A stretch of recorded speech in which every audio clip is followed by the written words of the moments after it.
5 smart money making moves that you need to make in year 2021 in order to be able to reach those financial goals that you have set for yourself and ensure that your financial journey becomes the most simplest one possible. Today I'm diving deep into those 5 fundamental money moves that you need to make. And as always, I would truly appreciate if you can just hit the like button, hit the subscribe button, and be able to grow this community of financially savvy individuals.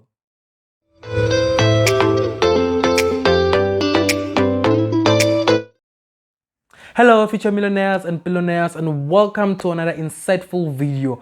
On today's video, I'm talking about 5 smart money moves that you need to make in year 2021 in order to ensure that number 1, we learn from our mistake that we did in 2020, and second, that we're able to create a proper structure for ourselves so we can be able to move forward. So as always, I would like to remind you guys that I'm not a registered financial advisor. None of my video constitutes financial advice. That's just only for educational purposes and nothing beyond that. For those who are new to my channel, my name is Ivan Sambo, and on my channel I'm dedicated on simplifying investments, saving, budgeting, basically everything that has to do with money, so that the average CPO on the street, the average Ivan on the street can be able to also participate on our economy, can be able to save for themselves, can be able to invest for themselves.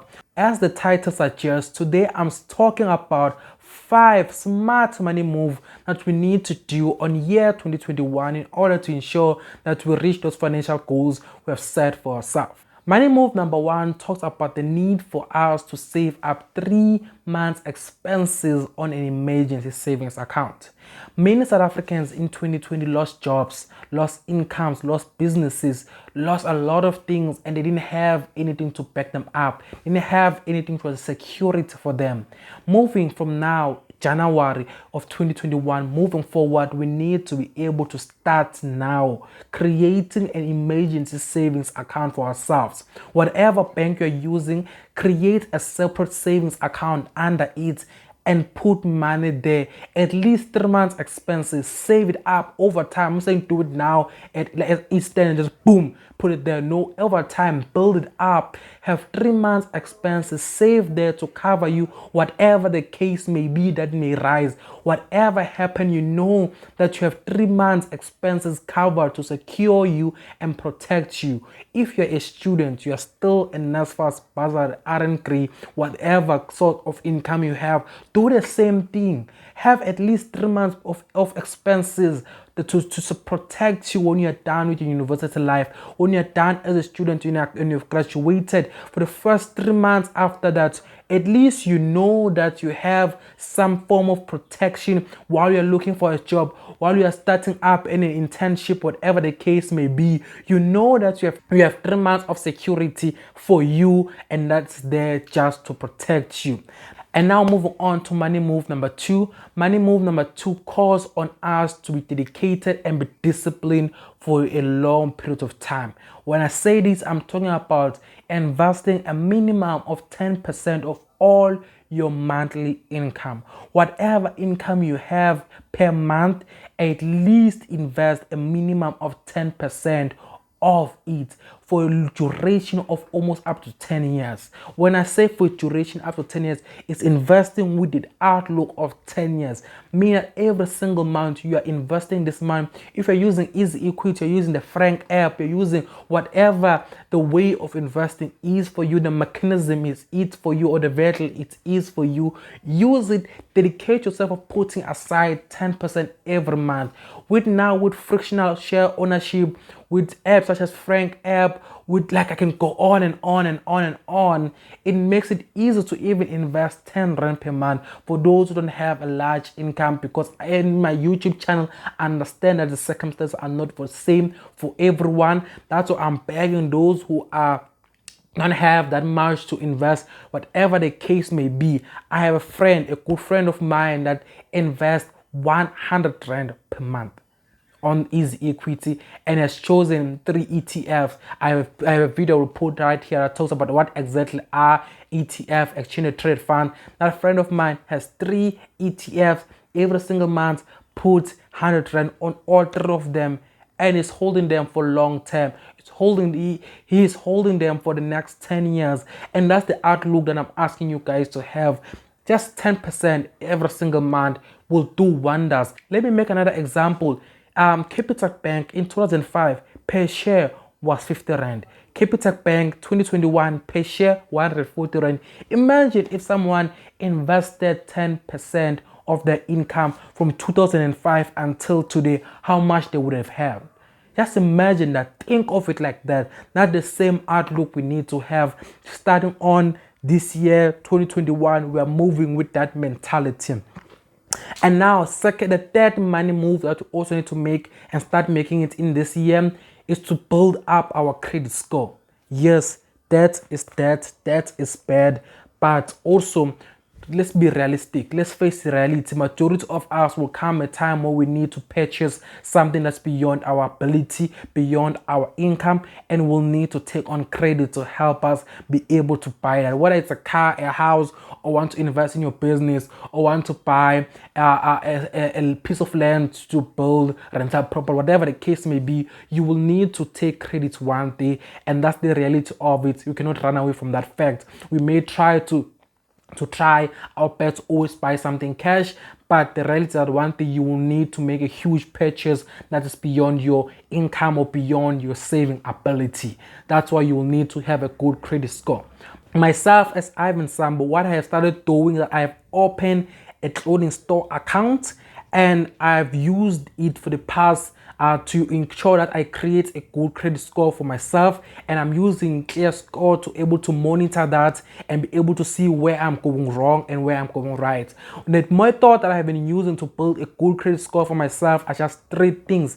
Number one, I'm always using below 30% of all credit limit they give me. For example, the clothing store I have, the clothing account I have, says I can use up to 3,000 rand for clothes, to buy clothes. I have never even used up to 1,000 rand. I'm staying below 700 rand per month. Notice the per month, like sometimes even I will go out, just buy once, I will buy once the clothes for 700 rand. Maybe I'll buy a jean or I'll buy a pair of shoes, whatever the case may be, and I'll just spend that 700 rand and I'll just pay it off. And when I'm getting close to paying off the 700 rand, I go again, I'll take something for small amount of money, but I always stay below 700 rand because I'm trying to build a good credit score.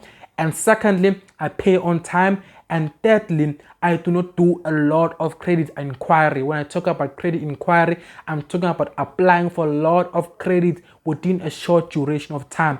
Let me make an example saying, in January and February alone, I have made inquiry, I have applied for credit, Mr. Price, Truwords, cell phone contract, Wonga loan, personal loan within just 2 months. That makes your credit score bad. So I ensure I don't do that. If I want to apply for credit, I have only applied for one in my entire life. But if I want to apply for another credit, I'm going to ensure I have time in between this duration of when I apply now and I wait 3 months, I apply again, and I wait 3 months and apply again if I do it like that. Because if you apply for a lot of credit in a short amount of time, the credit bureau will see that as you being irresponsible and applying for a lot of credit within a short span of time. Money move number 4 that we need to make is ensure that we're able to track all our spending. In 2020, one of the biggest mistakes I made financially for myself, that I had a lot of leaks in my bank statement. When I talk about leaks, I'm talking about money, small amount of money going out, what even me noticing. I'm talking about 10 rand, 20 rand, 15 rands. And that was me actually buying stuff. Like I would buy something for 20 rand, 10 rand. I'll buy airtime for the who. I will do this, I will do that, I will do that. I will send a lot of instant money, which is like 10 rand, pay under 1,000 amount I send. For example, I send 300 rand, they charge me 10 rand. I send like a lot of leaks were in my statement in 2020.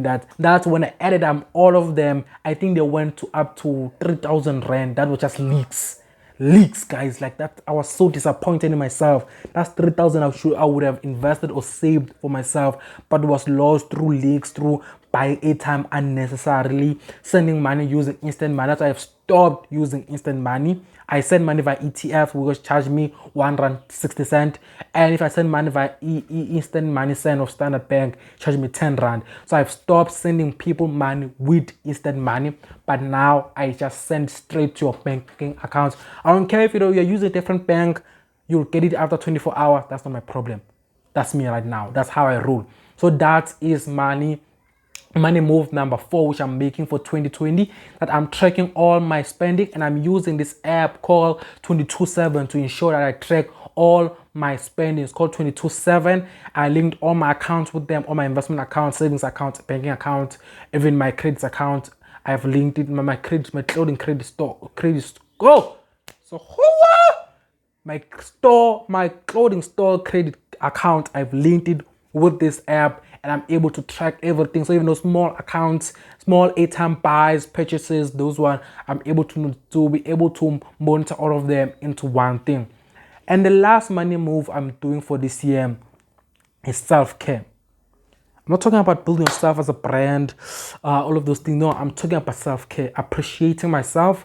That's the one thing we need to do. We take that thing as a disadvantage. We don't do a lot of it. This year, I'm doing a lot of that, but still sticking within my budget. But I'm giving time for myself to appreciate myself, because if you are into investments, saving, and all of that, but don't take time to appreciate yourself as a person and the hard work that you're doing to build up whoever you are. For me to build up Ivan, to be able to build up Ivan, the person you're seeing today, I also need to just sit down and just give myself gratitude, give myself appreciation, and just move on from that. So that's why this year I'll be doing a lot of that to ensure that every single month I just spend time by myself, a tub of ice cream, sit and enjoy Netflix, buy myself a bottle of wine, just relax, because we need to also spoil ourselves. Because remember, saving, investing is not just punishment. It's not about being punished. It's not a punishment, but self-care itself. But also you need extra self-care. You need to appreciate yourself by doing such things. So as always, guys, I'm Ivan Sambo, your student investor, and thank you so much for watching.